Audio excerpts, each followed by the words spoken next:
What's up, folks? Welcome to the latest edition of Terrible Towel Tuesday.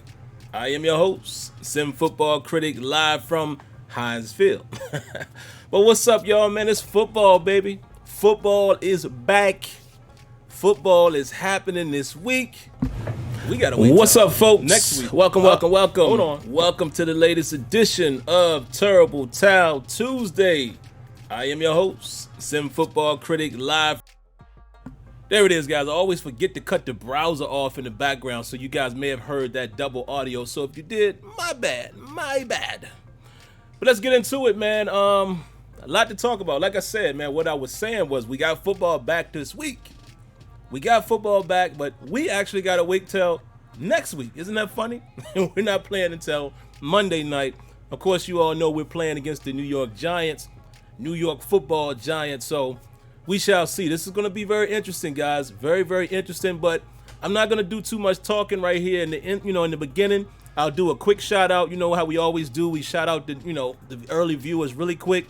But let me let you guys know how the call is going to go tonight. The show is going to go tonight. We're going to bring Kenyon on.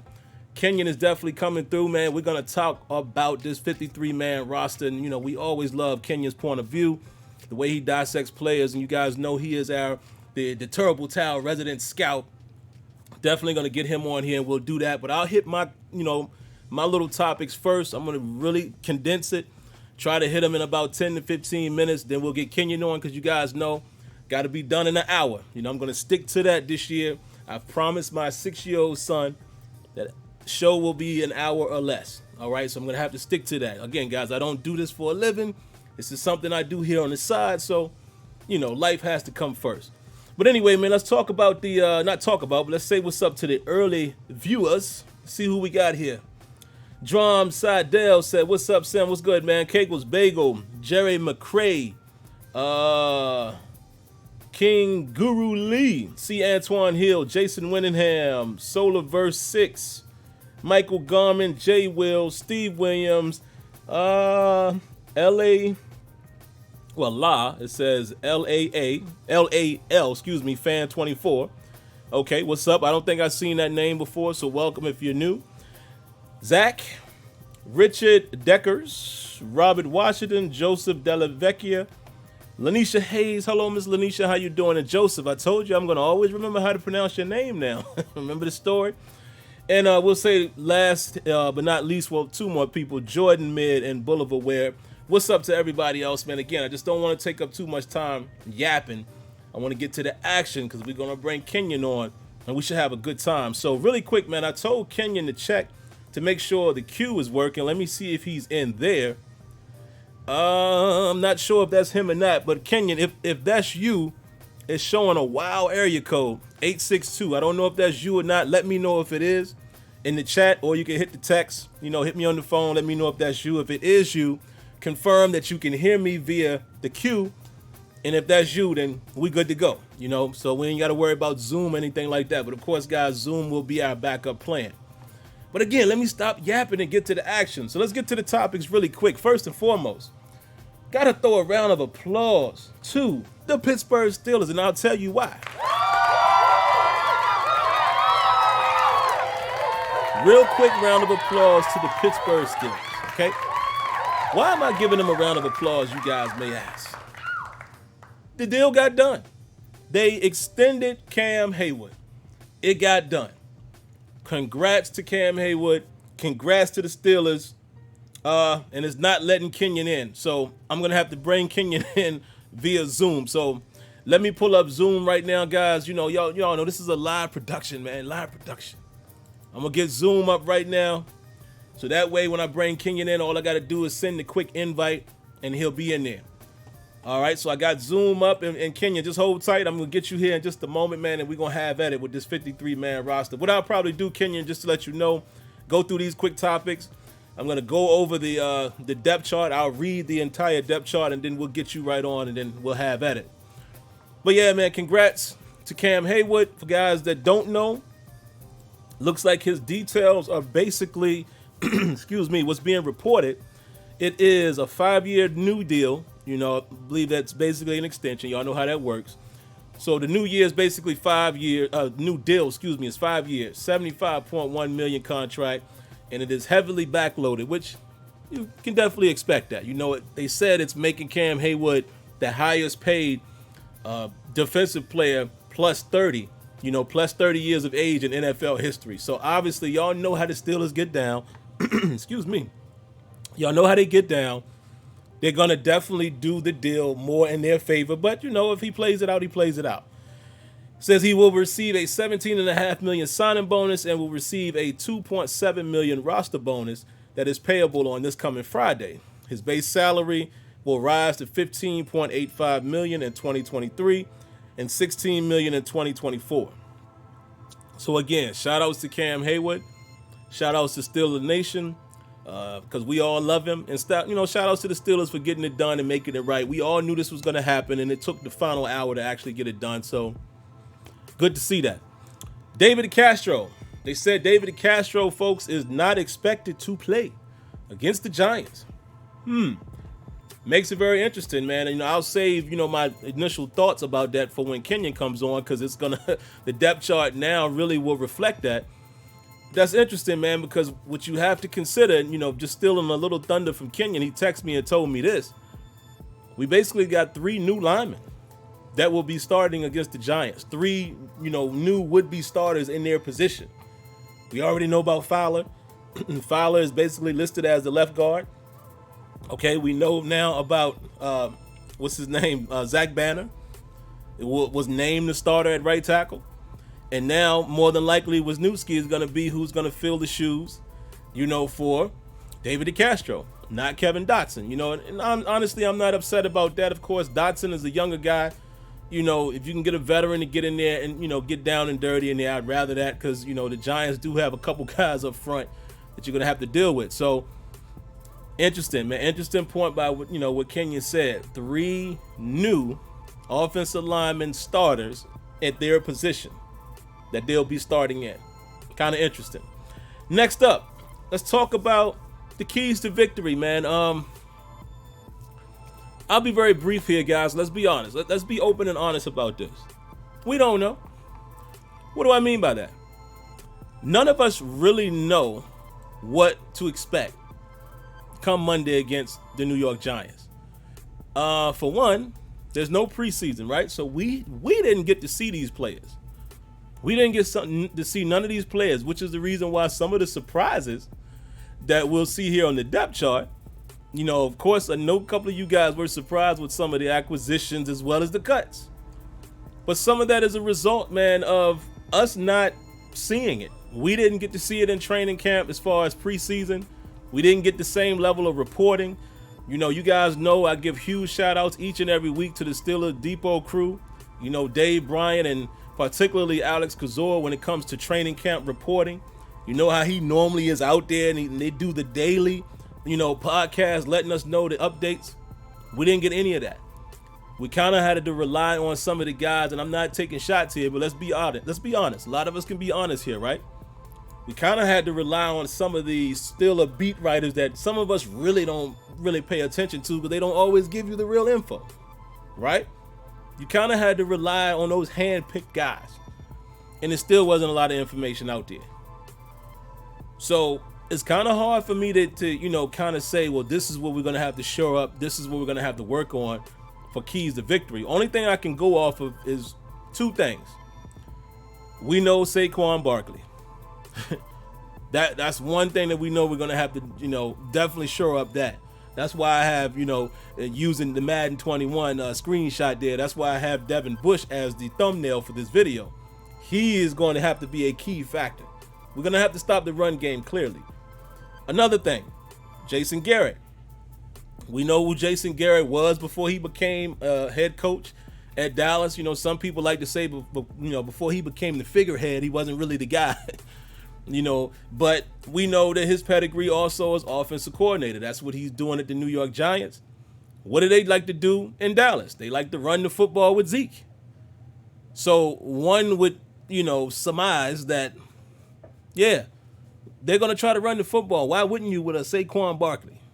Why wouldn't you do that? So those are a couple things right there that obviously stop the run. Stop the run, make Daniel Jones beat you. And not saying that Daniel Jones can't. Daniel Jones seemed to be a quarterback that got some skill. He can throw the rock. I don't know how great he is or will be. That's yet to be determined. But, he's good enough, serviceable enough to, pick some things apart. But I like our secondary. I like what we do with the pass rush, at least from last year. We don't know this year, but you would assume the only, there's not any real pieces that we lost. Secondary should be as fluid, especially with, some roster adjustments that were made recently. TJ Watt should still be TJ Watt. You hope Bud Dupree is still playing like he played in his contract year. And then you also have a guy like Alex Highsmith, man, that's probably going to see some first-time action. He's probably going to see some first-time action in this game, man, because, listen, you got to have guys to rotate. You got to have guys to spell other guys. So I would expect Alex Highsmith, he's going to probably be the third guy up. What else? Just going off of my gut feeling, and again, I haven't really dissected the Giants roster. And let me say this. Let me take time to say this really quick for you guys that are new to the show, perhaps. Usually what I do on Terrible Towel Tuesday, we're usually talking about the upcoming opponent, and we're showing film, footage from the last game. Obviously, we can't do that in week one, but I will be honest in saying I haven't really looked at the Giants roster from top to bottom. Because, again, no preseason and all of that. I don't even know, who their key guys are outside of Shepard and the next guy I'm going to talk about, Ingram, at tight end. That's something else we need to make sure we're on top of, because y'all know that we've had a few problems covering the tight end. Now, I would expect Devin Bush to get some of those duties, but, him being a little shorter in stature can make it harder with, a perfectly thrown football. You might see some situations where Minka's going to drop down and take the tight end.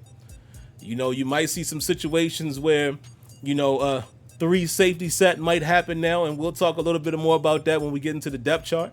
But those are the two things I think that will be keys to victory. I'm not really going to talk about the defensive side of the ball, because we would expect the same defense that we saw last year, at least semi-same, where, get a solid pass rush, be very sound in your assignment as far as the secondary, perhaps get some turnovers if you can, and I think the defense will be all right.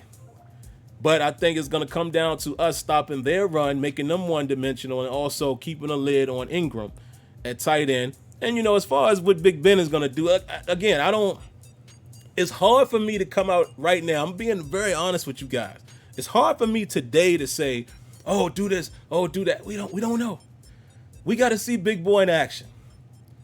We got to see what Ben looks like. We got to see what type of chemistry he might have with Juju and others. We got to see if Ebron is going to get some touches. We got to see what the run game is going to look like, even though Tomlin did say today, without a doubt, James Conner is the bell cow. We all should assume that.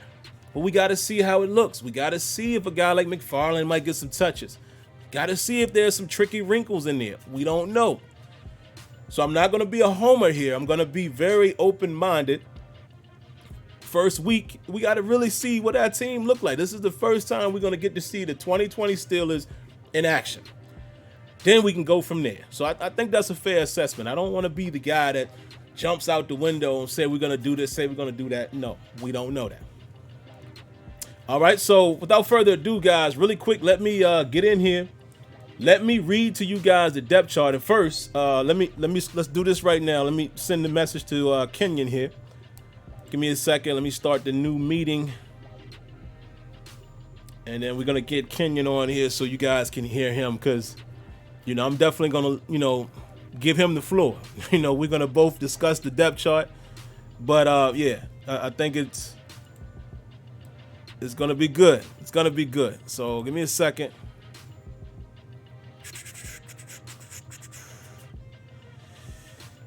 Give me a second. Party people. Y'all know ain't no shame in my game. We do it live around here, man. I let y'all see exactly what's happening. We do it live around these parts. You know what I mean? Y'all hear the mistakes and everything. Who else give it to you real like that? Nobody. Who else? That's why y'all rock with me, man. I know y'all won't say it, but that's why y'all fool with your boy. I'm just the average fan, man. You know what I mean? No frills. This is how we do it over here. So let's get Kenyon on. I'm sending him his invite. It's on its way, Kenyon. Appreciate the donation, man. Shout outs to Brent Fox. He says, just showing support. Listen, man, I appreciate that. I guess this is time I should say it because people always say I should always mention it. If you guys want to donate, you're welcome to do so here on YouTube. Click the $sign. Have at it. I appreciate it. If you prefer outside of YouTube, I do have Cash App. I do have PayPal. And like always, the information and the addresses and all of that is in the description. That's it. So I said it. All right, let's see. Do we got Kenyon on yet? I just want to make sure he's in. At least, I sent the invite, so I'll bring him on. So we'll go ahead and keep it moving because, like I said, man, I'm on a time restriction by a 6-year-old, right? All right, man, let's do it. First, we're gonna talk about the actual roster. So I'm gonna read you guys the depth chart, right? And then we'll talk about the practice squad and so forth. So, starting offense, Deontay Johnson. Deontay Johnson is listed as first. You got Big Al Villanueva, Matt Fowler, Marquise Pouncey, David Decastro, Zack Banner was given the nod at right tackle. Eric Ebron, Vance McDonald will be the tight ends, but looks like they got, Ebron listed as the 1A, if you will. Same thing they're doing with Zack Banner. They got him as the 1A at this moment, but we all know that Banner won the job. But you got Banner and Chooks, core 4. Vance McDonald, Eric Ebron, James Conner, Derek Watt, Ben Roethlisberger, obviously Juju Smith-Schuster, the other receiver. Behind those guys, James Washington, Stephen Wisniewski, J.C. Hasenauer. I always get that dude's name mixed up. Hasenauer. Y'all know who I'm talking about. Let's just call him J.C. Kevin Dotson, Zach Gentry is the third tight end, Benny Snell, Anthony McFarland, and Jalen Samuels. All made the team. And it's interesting because for you guys that may have seen me starting off with Madden, I put Jalen Samuels on the practice squad. But anyway, I'm probably going to be starting that over, by the way, with, some of these new additions. I'm glad I only posted 2 games so far, so I can start over. Mason Rudolph and 1 Joshua Dobbs. Yes, you heard me correctly. For those of you guys that don't follow Steelers news closely, Joshua Dobbs is back. I'm going to wait for Kenyon to get on for us to go deeper into that. But yeah, you got Big Ben, Mason Rudolph, and Joshua Dobbs. Behind Juju, you got, of course, Chase Claypool. And guess who? Ray McCloud. Guess who I didn't mention, folks? Ryan Switzer. Oh, boy. No rack Switzer got cut. We're going to hold it for Kenyon. On defense. And I'll just read all the names here, man, because I'm taking too much time. Defensive tackle, Cam Heyward, Carlos Davis. Nose tackle, Tyson Alualu or Alu. I'm not sure which way you pronounce it. Let's just say Alu. And Isaiah Buggs. The other defensive ends, Stephon Tuitt, Chris Wormley. Who's missing? Big Dan McCullers. Wow. TJ Watt is the left outside linebacker. Ola Adeni is the other left outside linebacker. Inside linebackers, Devin Bush, Marcus Allen. Are y'all hearing this? Marcus Allen is listed as the second inside linebacker behind Devin Bush. And then UG3, Ulysses Gilbert III. Right inside linebacker, Vince Williams and Robert Spillane. Now, this is very interesting, guys, because I remember when I was looking at who was on the roster, I was like, yo, are we only going to keep 4 inside linebackers? Because at that time, it was Williams, Bush, Spillane, and UG3. And then I said, talking to Kenyon offline, Kenyon and Tony, I'm like, who is the 5th guy going to be? Then we start hearing about Marcus Allen working with the linebackers. Now they actually have him listed as an inside linebacker. All right. Right outside linebacker Bud Dupree and Alex Highsmith. Left cornerback Joe Hayden and James Pierre, an unknown guy that made the squad. Forced the Steelers to keep 6 cornerbacks. Interesting. Minkah Fitzpatrick at free safety and Sean Davis. Yes, folks, Sean Davis is a Pittsburgh Steeler once again. Again, if you haven't been listening, if you haven't been following the Steelers closely, yes, I'm saying that. Sean Davis is a Steeler again. Strong safeties is Terrell Edmonds and Jordan Dangerfield. So at the moment, you have basically Davis, Edmonds, and Minkah and Jordan Dangerfield. And, of course, Marcus Allen can, play a dual role in the box type of safety, but they have him listed as an inside linebacker. So the Steelers got cute with the depth chart and how they did that. And then, of course, you have right cornerbacks Steven Nelson and Justin Lane. Nickelbacker is Mike Hilton and Cameron Sutton. Special teams, Dustin Colquitt. Yeah, no Barry. Barry's gone. Colquitt. Wow. Chris Boswell. Long snapper, of course, Cameron Canaday. And there you have it. Now listen to the kick returners. Anthony McFarland and Ray McLeod. Okay. So McFarland's going to get a chance, and they got Deontay Johnson listed as the punt returner. So already looking more intriguing. All right, let's move on to the practice squad, and then I promise you guys, Kenyon's going to come on right after that. Practice squad guys are Trajan Brandy, cornerback from Miami. I'm glad we were able to hold on to him. Antoine Brooks Jr. I know some of you guys was wondering why I didn't read his name as a 53 man, and we thought he was going to make it. He did not, but he's on the practice squad. Deion Kane, Anthony Coley, Amar Darbo, the other receiver some people talked about. Trey Edmonds is still hanging around. Jaron Elliott, this year they got the rule changes where you can keep more veteran guys on the practice squad. Darren Gray, Doug Hodges. Doug Hodges is back on the practice squad. Isn't that crazy? Jaron Jones, Dan McCullers. So Big Dan McCullers is on the practice squad. Henry Mondeau, Kevin Rader, and Curtis Riley.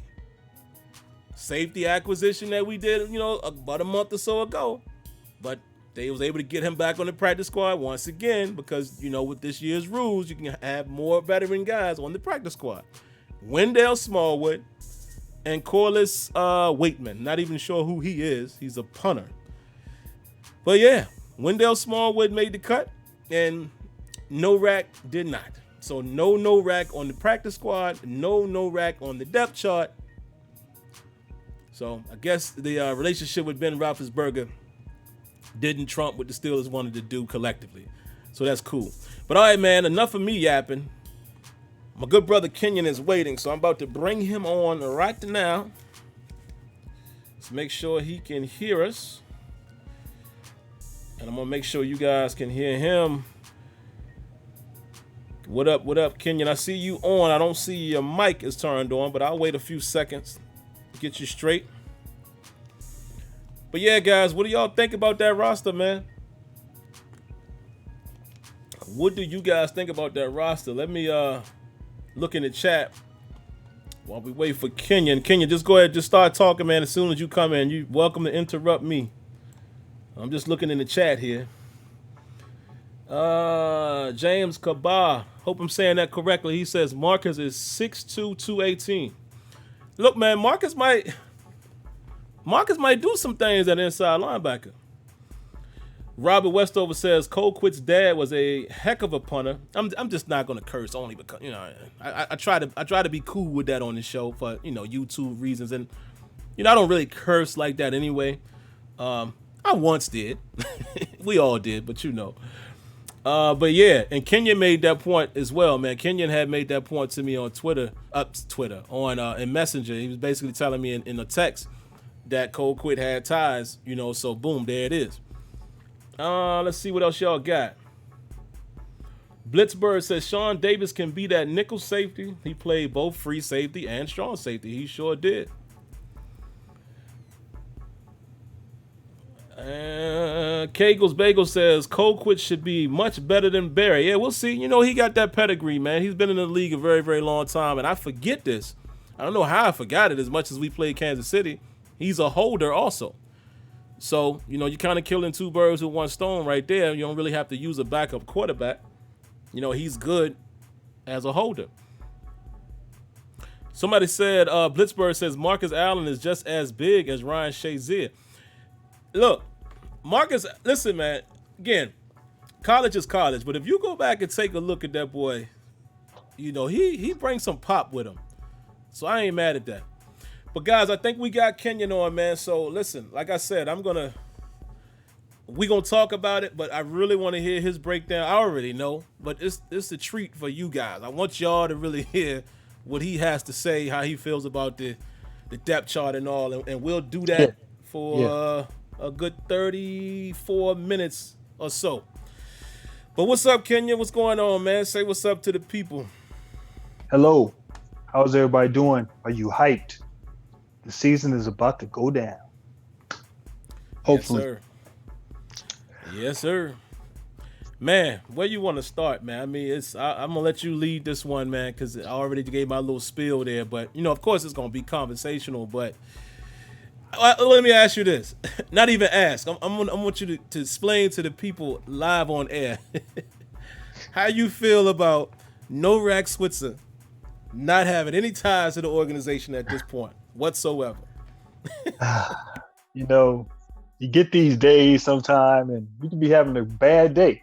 And then something comes over on the net from Steelers.com or from Steelers Depot. It just makes your day all better. You can Hold get up, back Kenya. and be heard. One second. Somebody said they can't hear you. They should be able to hear you just fine.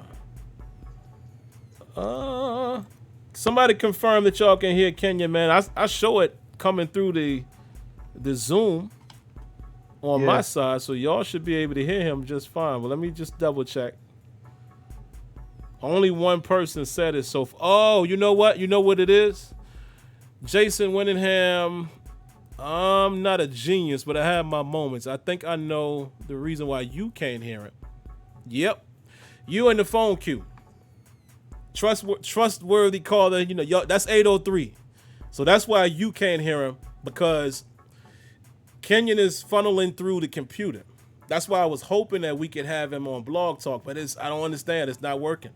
It never lets Kenyon in. I don't know what the deal is with that. We'll figure out another way, but callers, let's do this.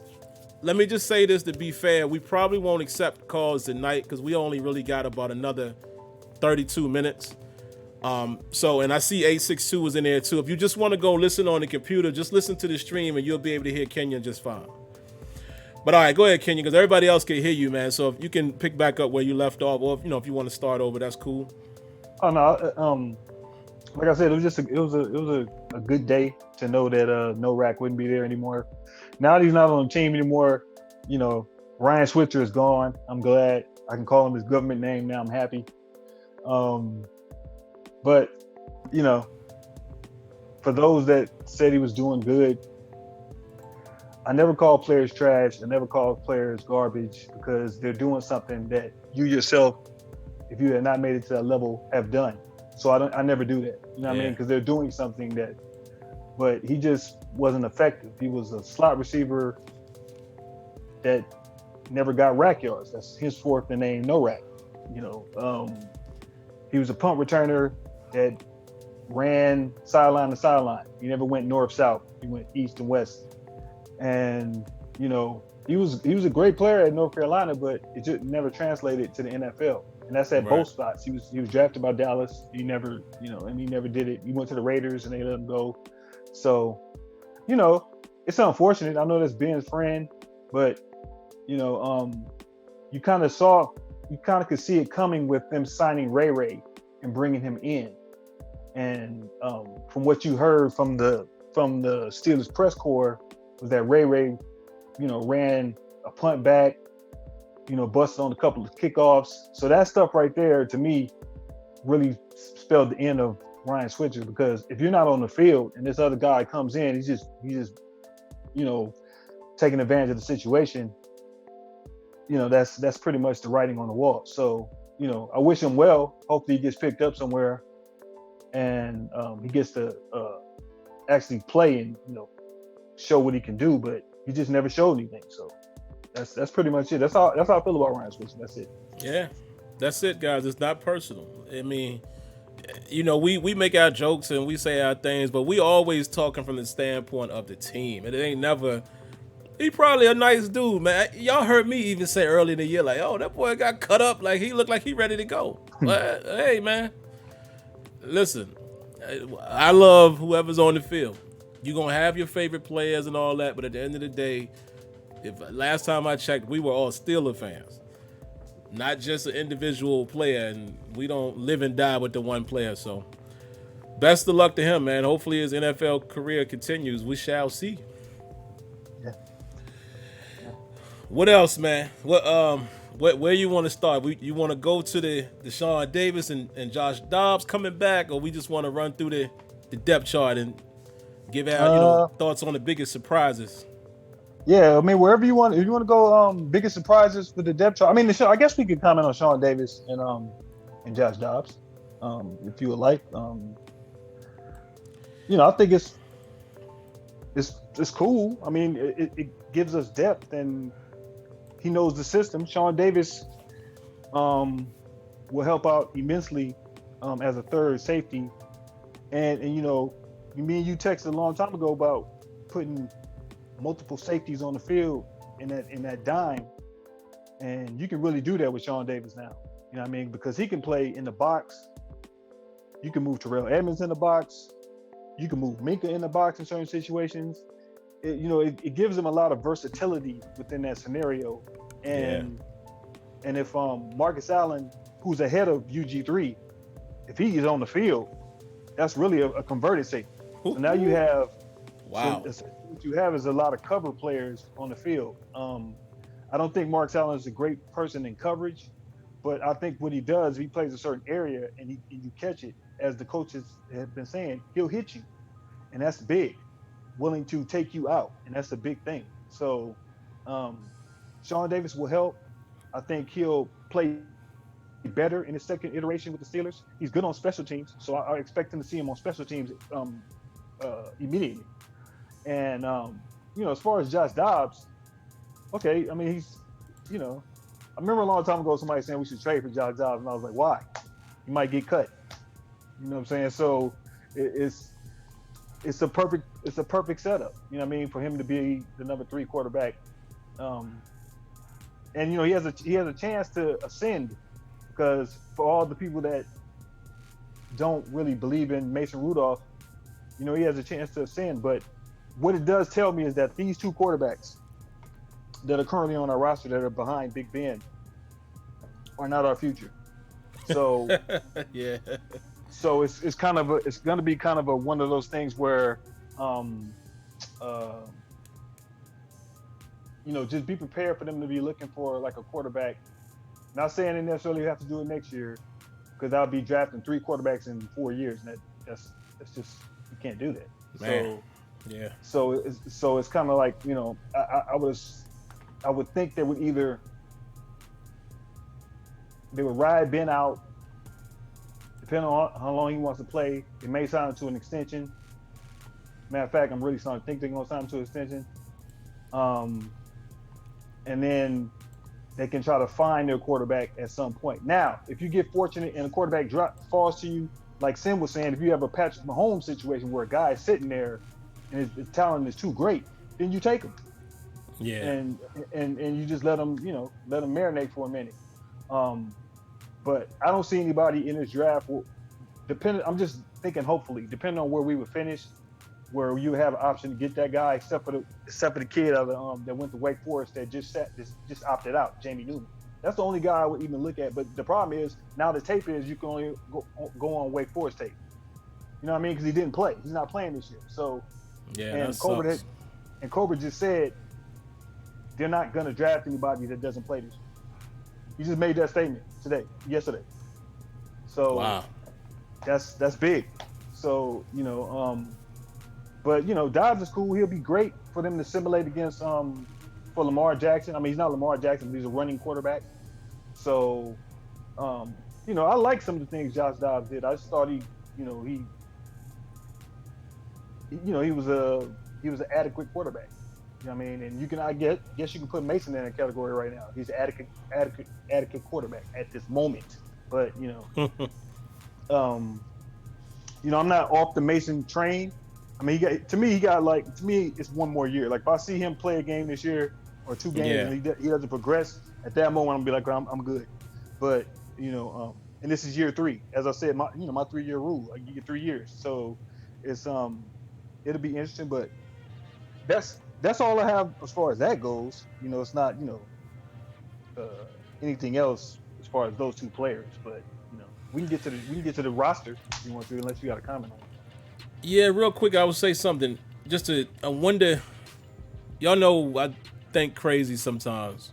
I wonder if there's anything we can read into with Tomlin saying today they like what Dobbs can do with his legs. Now, what I'm saying is we know we've heard that before, but think about why we might have went with Duck last year as a third option. He had a little mobility. Dobbs has mobility, so it makes me wonder, are the Steelers looking in the future, like after Ben, are they looking more so at y'all know my example is always Russell Wilson. And obviously now Mahomes. And of course, I love Lamar, but to me, and some people might get this and some might not, Lamar is not, him and Russell Wilson ain't the same type of quarterback. Him and Patrick Mahomes are not the same type of quarterback. Lamar is just...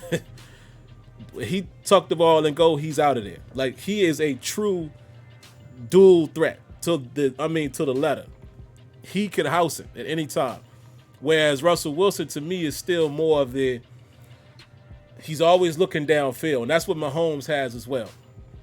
Always looking downfield. They trying to throw, but if they got to run, they will. But anyway, just to sum that up, I wonder if the Steelers are looking for that to be their next franchise quarterback. Or would they be looking for more of the Ben Roethlisberger prototype? I'm just curious about that. Let's see, man. I guess we can hit on surprises. Let me see. First question. You surprised that Zack Banner has been named the right tackle over Chooks? Yes. Me too. That's a very simple answer. I mean, you made a great point when you texted me when you were saying not good, and me and you talked about this already. I guess I'll tell the people in the chat. I keep trying to prepare you guys that the Pittsburgh Steelers will be drafting tackles in this next draft. I'm telling you now. You can see it. You can see everything that's going on. You can say, oh, they drafted tackles, because you don't know if Villanueva's coming back next year. And that right tackle position is not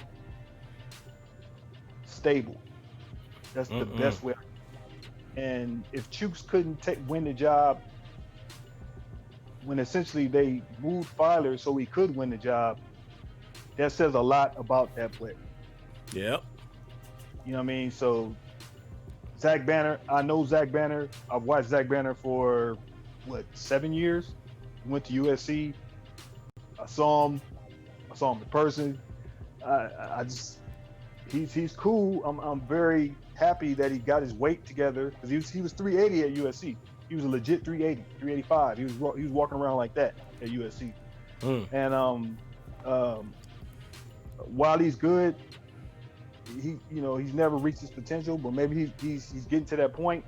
But I don't know if he's not a franchise tackle or somebody you want to invest. I don't know if they're going to invest after this year, because he will be an unrestricted free agent. So I just prepare you guys that the Pittsburgh Steelers, don't be surprised 2021 that first draft pick will be a tackle. I'm just telling you now. You can see it. Everything is there. You can see everything that's going on. So I'm surprised he won that job. Hopefully he does well. From what you hear in practice, the only person that's really been killing him is TJ Watt, but TJ Watt's killing everybody. So good. That's not glad to hear it. Right. That's not a bad, that's not a bad thing. So, and if that's the best pass rusher he has to face all year, hey. Right. I'm cool with it. So yeah, that's pretty much how I feel about that about that position. The only other surprise I got that you would say would be is James Pierre. Yeah, man. I knew nothing about him. Well, remember I watched tape on him when he was. Remember we did the undrafted stuff. So I watched. Oh yeah, I watched a couple of I forgot all about that. Yeah. Right. I watched him, and I wasn't overly impressed, but he is long. He is tall, and from what they're saying in camp, his hand is always on the ball. So if he's making those type of plays, and it's kind of like an indictment on 31. It might be an indictment on him. Yeah. Because if his hands are always on the ball in camp, and I'm not hearing you getting any hands on the ball, they were just following the tradition of the Pittsburgh Steelers not being able to draft cornerbacks. But yeah, I think I'm surprised he made the team.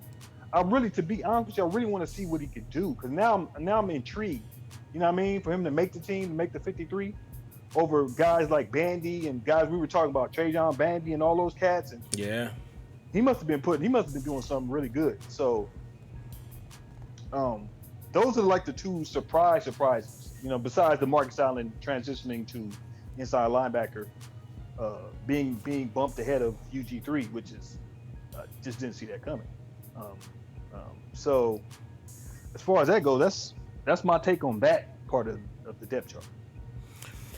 Yeah, man. Let me see if there's any more surprises, man. I figure it'd be best to tackle it like that, y'all, because I mean, most of us know everybody else. That Marcus Allen one is definitely a surprise. Not a surprise in terms. Well, nope. Let me take that back. I wasn't going to be overly surprised if he made the team, because we heard that he was perking up. Kenyon even mentioned, in a text that, sound like this guy probably going to end up being the dime backer that he was supposed to be last year. Great. But then when you start hearing, from Keith Butler and other people and Jerry O, and I'm like, wait a minute, what's going on here? And then we start hearing that they were working some of these guys with the linebackers. Next thing you know, he's listed as a linebacker. And like, to me, it's been a long time since I've seen the Steelers get that creative with the way they create the roster, because he's basically another safety. But they snuck him in. They didn't find an extra inside linebacker, because y'all know we normally keep, usually it's 9, where in most cases it would be like 4 outside or 4 inside and then 5 on the other position. So they got really creative here. And I was like, whoa, that was a surprise. And to see where he's listed on the depth chart, that's crazy. Yeah. What else? Is anything else a super duper surprise? Tuzar Skipper. Oh, yeah. Skipper's gone, folks. It's almost poetic justice how we lost him to the Giants. The Giants let him go. We had him back. He had an opportunity to face the Giants, and now he's gone. Crazy. Just crazy. But again, man, with guys like that, I think we all can agree. We all are always excited by who has potential. Tuzar was that guy. He made plays in the offseason. We heard that he was a decent pass rusher. He was showing up in camp. Same thing we heard about Ola. But at the end of the day, we can't never lose the sight of the fact that these guys are just guys. They're not. If they were standouts, we'd be hearing about them like how we're hearing about Alex Highsmith. Like, everybody's basically saying, oh, he's going to play. He's already the number 3. Yep. You see what I'm saying? So it's like, okay, Tuzar, well, tough luck. You know what I mean? If he's not the right fit, he's not the right fit. And one thing I would add is he doesn't play special teams. And I think that's the thing that really kind of made it where it was easier for them to let him go. Because if you're not, the Steelers value got players that can come in and play special teams immediately. Mm-hmm. And Tuzar wasn't good on special teams last year. That's why they put him on practice squad waivers last year when he got picked up. So if it's the same problem that he can't get on the field on special teams, that's a big thing. So and like you said, Highsmith is the number 3 linebacker, and I'm pretty sure he'll be coming in on both sides during the game, depending on who gets a rest. So, let's see. If you read into depth charts, there's 2 positions I definitely want to address. First one being the lesser of the 2. At running back, Anthony McFarland is listed as the number 3, folks. Jalen Samuels is 4th. Now, they kept 4. Sometimes they don't do that, but the fact that they kept 4 lets me think that they probably still have plans for Jalen Samuels. But is there anything to this depth chart the way it is now, with McFarland being behind? Obviously, he's going to be behind Benny Snell. Y'all know how the Steelers do their traditional, but to me, that's telling because of the Steeler way that McFarland is already listed as the number 3. What about this one, Kenyon? I'm gonna throw this one at you. You pointed it out to me before I even saw it. Deontay Johnson is listed as a starting wide receiver opposite Juju. What does that mean? that's really big. That's a big thing. I mean, that tells you a lot. James Washington is missed camp, but Deontay Johnson has missed camp, some training camp also. But the ascension of Deontay Johnson, the dynamic of him is different than James Washington. And his ascension was not going to be stopped. He was going to eventually be the number 2 wide receiver. Washington might be listed as number 3, but as I told you, his snaps may get eaten into with Claypool, because Claypool is going to play, especially when they get down in the red zone, because Ben has already talked about it. He said he just likes him. He just catches everything. So, and he's 6'4". So, I'm not surprised Deontay Johnson is number 2. It'll be interesting to see how they use him this year. But it's all interchangeable, because if you're in the top 3, all 3 of you essentially start, because, depending on the set that they run, besides 2 tight end, or, let's say running 12 personnel, but other than that, they'll all be on the field at the same time. So, and it'll be interesting to see if Juju gets moved to the slot more, which I believe he will be. They'll put him in the slot and let Deontay and James Washington, eat on the outside. And with Ebron, that's another wide receiver. So, his ascension was not going to be stopped. You saw it last year with the potential, as you said. He just reminds you of, a combo of, receivers we've had in the past that are very versatile. Not Antonio Brown, but more. He's really smooth, and that's the one thing you like about him. The way he runs his routes is really great. So if he can just get ball security, he's gonna be a problem. Yeah, he will be. He's gonna be a problem. So, and hopefully Juju bounces back. I have a feeling he will. I'll take that back. Juju, it wasn't really a bounce back situation. It was just the quarterback was. Let me shut up. Quarterback wasn't doing it. So we're gonna see now. Yeah, we're gonna find out now. For all the people that said, I was an apologist for him. Hey, all that out the window this year, bro. If Ben is playing like Ben, it's one or 2 things, and the film will tell us. Either teams respect Juju, which, if you think about it, they might not have to after last season. I know it's unfair to judge it, but either they respected him and we seeing him getting coverage over the top and double, or he's being left alone and he ain't winning. Yeah. We gonna see it. Because remember, Game Pass and all that, we gonna see it. So, there it is.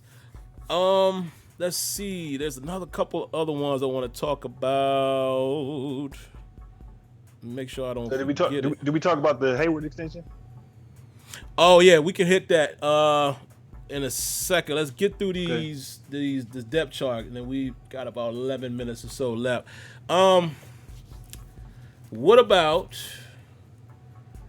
real quick, because you thought about something when you mentioned the receivers that are going to play. When we used to go empty set, Switzer was out there. Right. Who's in that spot when we go empty set? Ebron. So basically, what you're doing, basically what you do is you would probably have Juju on the slot, Claypool on the outside, Deontay Johnson on the outside, or James Washington on the outside, depending on what you're doing. And you would just have Ebron in place of Switzer. So the mismatches essentially would be Ebron on whoever you have at linebacker or dime, whoever cornerback or whatever you want to put on safety. You would have Juju on a slot corner if you put him in the slot. You put Claypool on the outside for one-on-one. Put James Washington on the outside for one-on-one. One thing James Washington can do, he has the ability to separate on deep patterns. Yeah. Deontay Johnson is more versatile where he can run certain routes and he's more slick. So you can give Deontay Johnson a 5-yard out. He can turn that in like a 30-yard game. But you don't want to do that with James Washington. You know what I mean? You just want him to kind of do other stuff. He's not limited as a route runner, but it's just that's what he's good at. You know what I mean? So that's your empty set. You're just replacing Switzer with Ebron, or if Anthony McFarland can learn to block and you put him out as the fifth, as a running back coming out of the backfield where you have to cover him. That's another option. Yeah. Because he's such a monster if you just give him the ball and just let him in space when he's in space. So that's how you would do it, because if you do it that way, it'll be a that's a scary lineup like that. You know what I mean? That sounds like a lot of potential. Yeah. Man. So I would do that. Man, I know you play Madden, and like when you do your third down backs, I would put Anthony McFarland back there. Yep, like, I do. A mismatch. Absolutely. Well, I don't know. We talking about Madden, and the Madden people know. Man. Right, exactly. Yeah, I know. I'm gonna be honest, man. I'm gonna be very honest. I play it because I love football, and I even do the series on YouTube. Honestly, it's for y'all. It's for Steelers fans, man. I mean, I wish I didn't know the stuff I know about Madden, working in the back. Like I almost wish that I didn't have any affiliation with EA and all of that, and I just didn't know how the game worked, and I was still just feedback person. Because when you know, and when you know who really make the decisions, it's a tough one, man. But moving right along, guys. Another surprise that, again, without having preseason, I didn't see this coming. So we have Warmly and Alu really as the only guys that you would necessarily say are tackles. I mean, unless you're talking about sub package when you slide Cam into it inside. But Carlos Davis, he beats out everybody else, including Dan McCullers. Did you think that would happen? Actually, they moved. Actually, the tackle depth chart would be Alu and Bugs. Yeah. That's your noses. Those are your nose tackles. They have Wormley on the outside, backing up. They showed up too. Yeah, is he backing up to it? He's backing up to it, I think. Yeah. They got him on to his side. Okay, so you have Davis on the other side. It's a surprise with Davis, but he did show promising things when I saw him on tape. That's the only thing I can go by. What I saw, he showed promise. I don't think we'll see him on the field. I'm not sure he's gonna get a helmet. He probably won't dress. Yeah, he probably won't dress. So I guess the more interesting thing is that they had confidence in letting Bugs, letting him be the backup nose. Yeah, that's very interesting that they would do that. McCullers, I know they said he lost weight. He came into camp, lost weight, but McCullers has been with the Steelers. I don't want to say he's overstayed his welcome, but he's been there for a while. And if I have to point to 2 or 3 moments where he played good, and I can't name, and it's not consistent, and that kind of tells me what he is. So he's like a gentle giant, and I don't know if he was I don't know if he's built for the Steelers mentality. You know what I mean? So it'll be interesting to see how they move around the pieces, like you say. I mean, the thing is, they play nickel so much that how many times are they really gonna be in their base 3-4? Right. That's how I'm looking at it. So I mean, that's a surprise. Yeah, it's a surprise, and I'm cool. I'm gonna be honest, man. Since obviously since Jay Wobble ain't out there, I'm all right with Alu being, the base base nose tackle. He all right against the run like that. A lot of people don't really pay attention, but he do his thing when he out there. Yep. So I'm cool with that. Yep. Let's see. The only other thing we'll talk about as far as the roster, we'll hit this real quick and then we'll finish up with Cam's extension. Imagine this, guys. And this is funny because it's funny how these things come back full circle. I remember when Davis got hurt and we all was like, man, but what if the Steelers try to re-sign him? And, they ain't the greatest, but that might be decent depth, man, having, could you imagine Davis, Edmonds, and Minka? Now, look, we got it. And one would imagine, well, let me pump the brakes for a second. I was going to say one would imagine that Davis is back and he's healthy and he's doing all right. Why the Redskins, the Washington team. Why did the Washington football team cut him? Would be a question. I don't know if somebody outplayed him or whatever, but you know what? I am interested in seeing what we do with that. Because like Kenyon said earlier, you could potentially see a crazy lineup where Edmonds, Davis, Minka, and Allen is on the field. That's a crazy lineup when you talk about having decent matchups. I don't know if I want a lot of them guys, maybe like Davis and I don't know if I want Davis against a receiver, the right team. You know how Brady and them used to always get the matchups they wanted. But put that out there when it's like a 3rd and 6, 3rd and 5, where there might be a draw or a quick pass. That could be a nasty lineup. Because then you got a couple guys that can play in the box. Then you also could take a better gamble and you could say, as Steelers fans, we thought Sean Davis had his best years at free safety. So you can get situations where Davis is playing back deep with Minka instead of Edmonds. So it's a lot of interchanging that can happen there. I'm cool with that, man. How you think that might play out?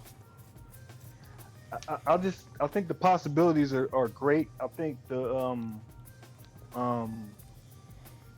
I think what Pittsburgh's trying to do, they're so into speed now that you can see how it can work. How Keith Butler can design a scheme where you basically just have Cam Heyward and or Tuitt, have Watt, Dupree, and then have all DBs. Because last year they would run that dime sometime and they would put Vince Williams in there to be another rusher. Remember how they would use Vince Williams as a rusher? But now you can have safeties on there. You can still use Vince Williams in certain situations, but when it's like a passing thing, you got to think about who they play. Kansas City's, all the passing teams, the LA teams, the Ravens don't pass like that, so you won't see it like that with the Ravens. You know what I mean? But like certain teams that like to throw, yeah, and that could be very disruptive. And I think Sean Davis will play freer now, just because he'll play freer this time because he will just have the ability to just play. There's no expectation. He's not the number 1 safety. He's not the number 2 safety. You know what I mean? So he could just go in there and just play free, and he knows the system, he knows the scheme.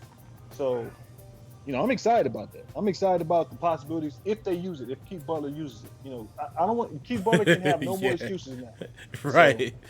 So, we forget who calling the defense. yeah. It's like Keith Butler can have no more excuses because he can. It's always he has to make the moves he needs to make. But I like what I see from there. It's just when you think about Marcus Allen, Davis, Edmonds, Minka, Joe Hayden, Cam Sutton. It's come on, still man. Got Cam, still Steven Nelson, still Hilton. Hilton. Yeah, Come on, man. We're looking all right. They can run a lineup out there, and the cool thing about it is depth. So now you can have dudes out rest. So now you know what I mean. It's just the reps they would get will not be the same, and that's even better. You know what I mean? Because I don't want Joe Hayden out there exposed because he's an older cornerback. You know what I'm saying? And Right. And it's you know, and you can move Minka around.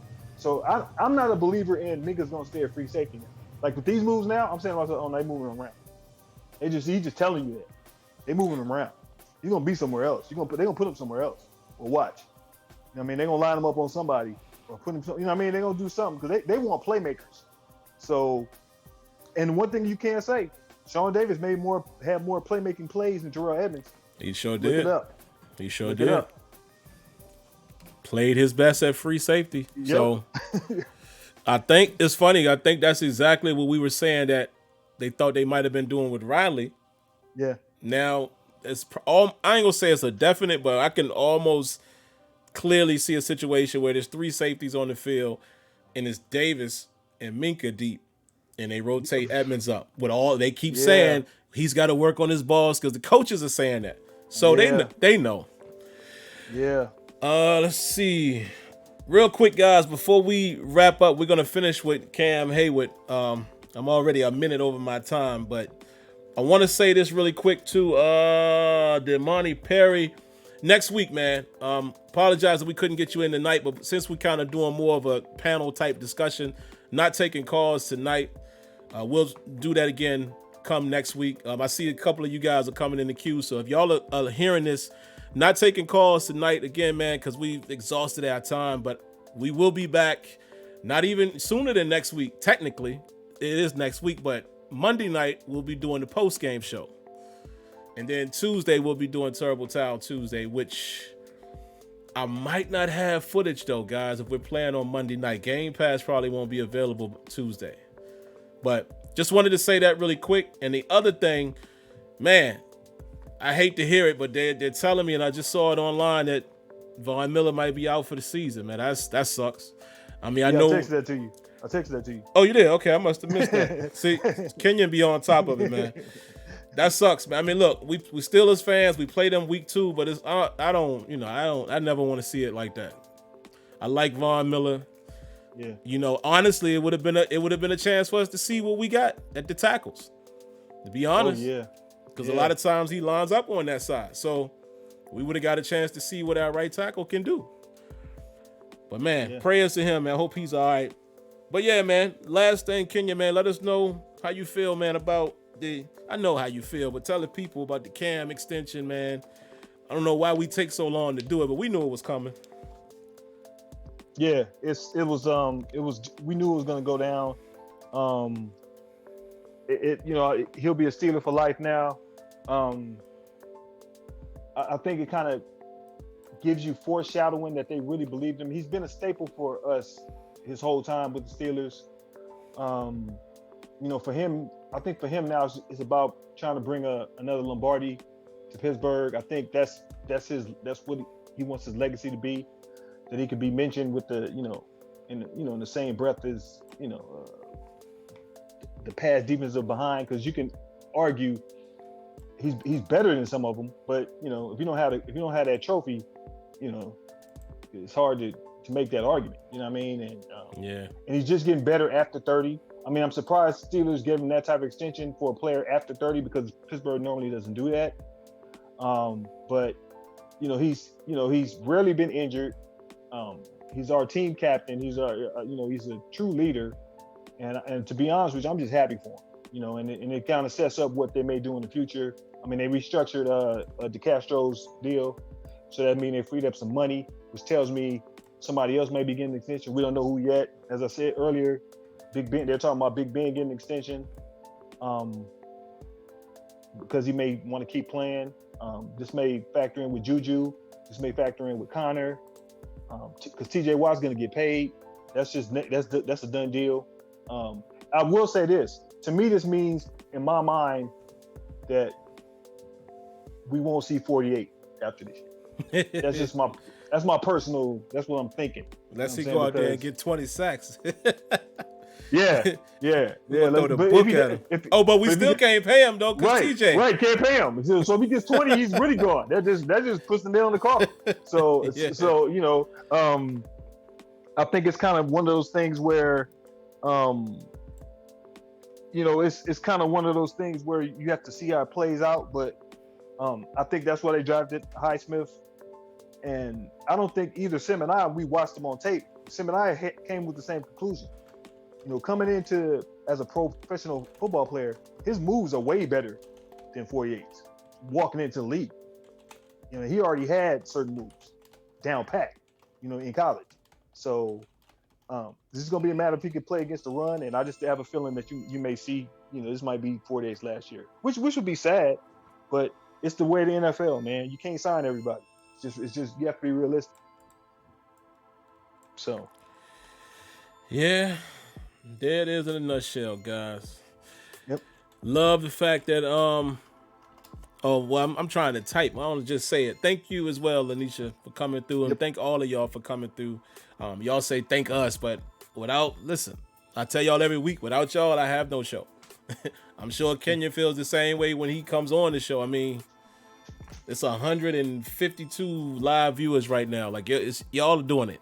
So we thank y'all as much as you may thank us. But yeah, man, I'm glad. Rajwan called us Run DMC.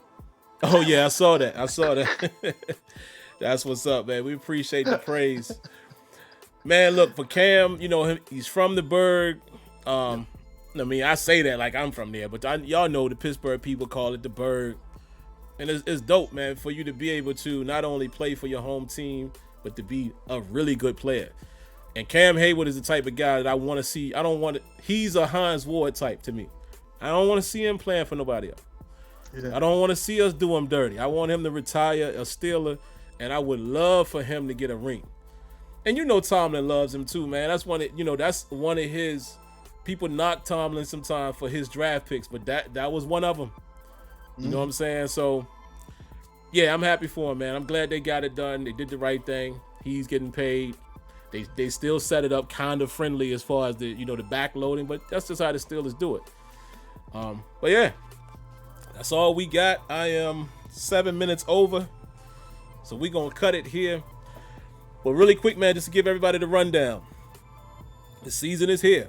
So what I want to start doing, I want to start adding a third day this week. I think I'm going to start doing a pregame. I will be honest in saying I probably won't do it this week. I might, but I don't want to commit to it only because we have nothing to talk about. We don't know. We ain't got no footage on nobody. Mm-hmm. So I might as well start that the following week. So what I plan to do is Terrible Towel, a pregame show, which will be, I'll try to lock it in on, maybe I can lock in a Friday night or a Saturday, but by the time we do it, y'all will know when it's coming. And then, of course, we do the post game. That's the immediate reaction, raw emotion, everybody going crazy about what happened in the game. So we'll do that this coming Monday. And then Tuesday, we won't have any footage because Game Pass is usually 48 hours. So we probably won't have any game footage to show Tuesday. But in most cases, what I normally do for the newcomers, we show some film. We'll pick a couple plays that were important, show that, and then we talk about the upcoming opponent. But outside of that, man, appreciate y'all coming through. I thank my good brother Kenyon for coming through and hanging out too, man. Great information as always, and that's gonna do it. Y'all take it easy. Watch some football on Thursday. Let's just be happy that we got it while we got it. Because to say a quick side note, my son did his virtual school today. It was a little weird. I took off, man, just so I could see how it goes. It's really tough for a 6-year-old about to be 7 later this month, and I'm just seeing the trend, man. That we already got an email from the school telling people be prepared for everybody to go virtual. We're hearing across the country that there's kids that's coming up with COVID. So my fear is that we won't have a full football season. I hope so, but I don't think we're going to be as successful as the NBA playoffs with the bubble. So let's just appreciate it while we got it. That's all I can say, man. But all right, man, y'all be easy. Hopefully we talking about a victory Monday night, and it's going to be late because, not too late. We played the early game, so it'll be 10:30ish whenever the game is over. So until then, be good, be safe, God bless, and good night. Peace.